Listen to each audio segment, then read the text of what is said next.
السلام علیکم students, this is Islam Rajab, first year MBA student at SIMS. تو آج ہم بایولوجی، فزکس، کیمسٹری ان تینوں پیپرز کے جو شارٹ آنسر کس طرح لکھنے ہیں نا، جو اس طرح میں نے لکھے تھے، تو مجھے FSC اور فرسٹ ایئر دونوں سیکنڈ ایئر فرسٹ ایئر میں فائدہ ہوا تھا۔ میرے اوور 1052 مارکس تھے، اور ان میں میری صرف MCQs میں مسٹیک ہوتی تھی۔ بہت میں کوشش کرتا تھا ان فزکس کیمسٹری بعد میں صرف MCQs میں نمبر میرے کٹتے تھے، اور آج سبجیکٹو میں میرا کوئی نمبر نہیں کٹتا تھا۔ بس یہ بیسک رولز تھے جو ٹیچرز نے بتائے ہوئے تھے، ان کو فالو کرتے تھے ایوریج ریٹنگ کے ساتھ بھی، تو اس میں فائدہ ہوتا تھا۔ تو انشاءاللہ یہی آپ کے ساتھ شیئر کر رہا ہوں۔ ان کو آپ نے، یہ میرا اپنا خود کا لکھا ہوا پیپر ہے، اس کو دیکھیں، آپ اس سے اچھا بھی کر سکتے ہیں، آپ کی رائٹنگ اچھی ہے اور اچھا بھی کر سکتے ہیں۔ بس آپ دیکھتے جائیں اور بیسک رولز کو سمجھ لیں کہ شروع میں آپ نے کوئی بھی ہمارے پاس کویشچن پیپر آ جائے گا نا، اس کو آپ نے ایسے سبجیکٹو ٹائپ جو سیکشن کر رہے ہیں، کویشچن ہم کر رہے ہیں اور شارٹ آنسر کر رہے ہیں نا، تو وہ آ جاتا ہے what is meant by phyletic lineage.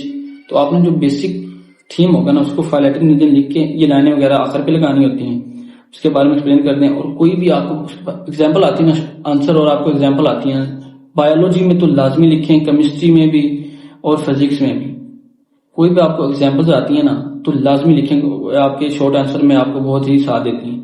اس طرح آپ نے کوئی کویشچن نمبر کرتے جانا، ایگزامپل جیسے ایگزامپل کوئی بھی آپ کو آتی ہے نا، ایگزامپل لازمی لکھیں فزکس کیمسٹری بایو میں۔ اور یہ دیکھیں، ہر جس کی ایگزامپل آپ کو آتی ہے لازمی لکھیں، کوشش کریں کہ ایگزامپلز آپ کو یاد ہوں۔ اسی پیٹرن کو اس طرح درمیان میں جو بیسک تھیم ہو اس کو لکھیں، اس کے نیچے یہ انداز ہے، یہی ہو آپ کے شارٹ آنسر لکھنے کا۔ اتنا بھی شارٹ نہ کریں گے وہ 2 لائنوں پہ آپ کا شارٹ آنسر ختم ہو جائے۔ اسٹوڈنٹ کا یہی کنسرن ہوتا ہے کہ یار میں نے سارا لکھا تھا، بس ایگزامینر نے کانٹے لگائے ہوئے تھے، نمبر کاٹے ہوئے تھے۔ مسئلہ یہی آ جاتا ہے کہ وہ 2-3 لائنوں پہ شارٹ آنسر لکھ کے آگے چلے جاتے ہیں، تو وہ پھر ایک نمبر دیتے ہیں یا 1.5 دے کے اسٹوڈنٹ کو آگے چلے جاتے ہیں۔ کوشش کریں کہ اگر 2 لائنوں پر آ رہا ہے نا، اس کو خود ہی اس کے بارے میں تھوڑا سا نالج ہے نا، اس کو لکھ دیں۔ اب یہ کوئی ڈفرنس والا کویشچن آ جاتا ہے نا، یہ ڈفرنس والے کویشچن ہمیشہ پیپر کا پارٹ ہوتے ہیں، اور ہم یہ تینوں فزکس میں بھی ڈفرنس والا کوئی نہ کوئی شارٹ آنسر آئے گا، کیمسٹری میں بھی ہوگا اور بایولوجی میں بھی ہوگا، ٹھیک ہے۔ تو ان کو آپ نے اس طرح سے لکھنا ہے کہ درمیان میں لائن لگا لیں، ان کو ڈفرنس کریں، اور بلٹس کے ساتھ، یہ بلٹس آپ کے خوبصورت بھی لگتے ہیں، اس طرح بلٹس کے ساتھ آپ نے ان کو جو بھی ڈفرنس ہوگا نا آپ نے اس طرح لکھنا ہے۔ یہ آپ کے سامنے بلٹس والا اور ایگزامپل، پھر بھی جو بھی ایگزامپل آئے نا اس کو آپ نے لازمی کرنا ہے۔ اب کوئی ڈائیگرام آ جاتی ہے نا، فزکس میں بھی ڈائیگرام آ جاتی ہوتی ہے، کیمسٹری میں موسٹلی ڈائیگرام نہیں ہوتی ہیں، اس میں ریئیکشنز آتے ہیں۔ جو بھی ریئیکشن آئے نا، ایک شارٹ آنسر میں ریئیکشن آیا، کوشش کریں کہ اس ریئیکشن کو مارکر کے ساتھ لکھ دیں۔ ہمارے پاس کوئی بھی ریئیکشن ہو رہا ہے نا، اگر کیلشیم کا HCl کے ساتھ ہو رہا ہے تو مارکر کے ساتھ اس ریئیکشن کو مارکر کے ساتھ آپ نے لکھنا ہے شارٹ آنسر میں۔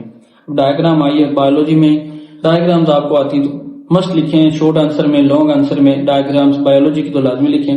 یہ رہ گیا تھا آخر میں، بعد میں اس کو ایسے مارکر کے ساتھ نا اس کو ایک سرکل کے اندر کلوز کر دیں۔ اور یہ سامنے جیسے کہ وہ باقی پیپر سالو کیا ہوا ہے، بلٹس کا کوئی ڈفرنس آ رہی ہے، اس کی پراپرٹیز آ رہی ہیں، کوئی بھی پراپرٹیز آ رہی ہیں تو ان کو ایسے بلٹس کے اندر آپ نے لکھ دینا ہے۔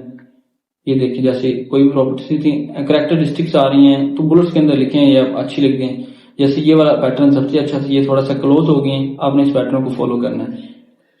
جیسے یہ پھر یہ دیکھیے ڈفرنس آ گیا نا، ڈفرنس کو آپ نے یہی تینوں سبجیکٹ میں اسی کو فالو کرنا ہے، بلٹس کے ساتھ لکھنا ہے۔ اب جو بیسک تھیم ہوگا شارٹ آنسر میں، سائیکولوجی کے بارے میں پوچھا ہوا ہے تو ایسے آپ نے لکھ دینا ہے، یہ شارٹ آنسر یہ لکھ لیں۔ اب لانگ آنسر شروع ہو جاتے ہیں تو ان کو ایسے، ان میں آپ کو اگر آپ کی بک پر نہیں بھی نہ بنی ہوئی اس طرح سب ٹاپک بنے ہوئے تو خود بنائیں، آپ نے خود ٹاپک کے جو لکھ رہے ہیں نا اس کے بارے میں خود سب ٹاپک بنا کے اس کو ایکسپلین کرتے جائیں، تو یہ دیکھیں آپ کا ایک زبردست لانگ کویشچن تیار ہو جاتا ہے، اچھا بھی لگتا ہے۔ اگر ویسے آپ پیراگراف میں لکھ دیں گے تو وہ اس نے انٹرسٹ نہیں لینی، 2.5 3.5 نمبر دے کے چلا جاتا ہے۔ اور اگر آپ ایسے ان کے سب ٹاپک بنا کے ان کو ایک چھوٹے چھوٹے ٹاپکس میں بنا کے لکھیں گے تو ان کو اچھا بھی لگے گا اور پورے نمبر بھی مل جاتے ہیں۔ یہ دیکھیں باقی جیسے بنی ہوئی ہیں، ڈائیگرام ہے تو آپ نے لازمی ڈائیگرام بنانی ہے۔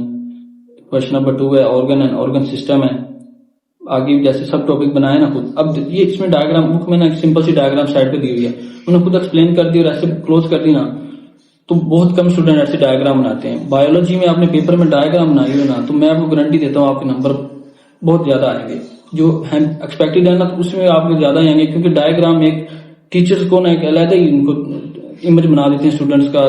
فزکس میں بھی بنائے، کیمسٹری میں ریئیکشن کو مارکر کے ساتھ لکھ دیں، یہ آپ کے سامنے یہ لانگ کوشچن تھا, 2 ڈائیگرام تھی ان کو ایسے بنا دیں, باقی میں ڈائیگرام نہیں تھی تو نہیں بنا, جس میں ہے فوراً بنائے, لازمی ہے. نو اسٹاک کی بک میں ہے تو تھوڑا سا آئیڈیا تھا تو بنا دی, نہ بنانے سے بہتر ہے جو آپ کو آئیڈیا ہے نیٹ کر کے اس کو بنا دیں ایک سائڈ پہ. تو یہ انشاءاللہ آپ کو, یہ انگلش میں ایسے تھا, بایولوجی میں ایسے تھا. اب کیمسٹری میں بھی, فزکس میں ڈائیگرامز ہیں, نومیریکلز ہوتے ہیں, ان کو لکھنے کا طریقہ آپ نے گیون ڈیٹا لکھنا ہوتا ہے, اس کے بعد فارمولا, اور رزلٹ کو ہمیشہ مارکر کے ساتھ لکھیں, جو نومیریکل کا آنسر آئے اس کو آپ نے انسرکل کر دینا ہے مارکر کے ساتھ, جو آپ کو ایک ایگزامنر کو فوراً نومیریکل چیک کرتے ہیں آنسر مل جائے. موسٹلی اسٹوڈنٹ ایسے کرتے ہیں کہ وہ آنسر نیچے لائنز پہ لکھے ہوتے ہیں, ایگزامنر کو آنسر ہی نہیں مل رہا ہوتا. تو آپ نے ایسے کرنا ہے کہ اس کو ہائی لائٹ کرنا ہے کہ فوراً اس کو آنسر مل جائے. اگر آنسر غلط ہو تو اس کو مارکر سے لکھنا نہیں, آنسر اگر آپ کا آنسر غلط آ رہا ہے تو اس کو تو مارکر کے ساتھ نہ لکھیں, لیکن آپ کو انشاءاللہ آپ اچھے اسٹوڈنٹ پڑھنے والے ہیں, آپ کا آنسر صحیح ہوگا انشاءاللہ. تو یہ ایسا تینوں سبجیکٹ میں آپ نے اسی ترتیب کو فالو کرنا ہے, تو انشاءاللہ آپ کے بھی اچھے نمبر آئیں گے, اور آپ کا بھی آپ کے ڈریم میڈیکل کالج میں انشاءاللہ ایڈمیشن ہوگا, یا انجینئرنگ یونیورسٹی میں ایڈمیشن ہوگا. اوکے, یہ میری طرف سے